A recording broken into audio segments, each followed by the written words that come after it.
ada macam bank, mini bank, ada mesin ATM pun sekali.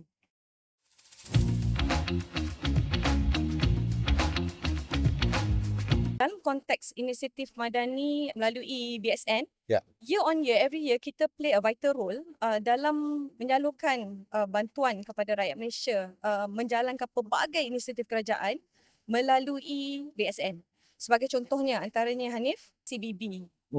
Sebenarnya nama dia Cawangan Bank Bergerak tapi nama manja dia CBB. Okay.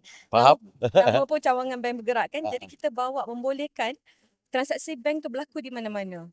So kalau CBB, sorry, saya mencelah sikit je lah. CBB ni maksudnya dia, saya bayangkan lah, macam sebuah van yang bergerak. Betul, Hanif.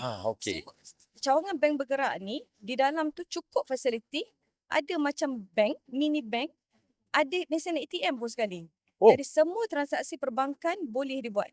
Dan kenapa kita perlu wujudkan CBB untuk cover area-area pendalaman yang tiada akses kepada cawangan fizikal?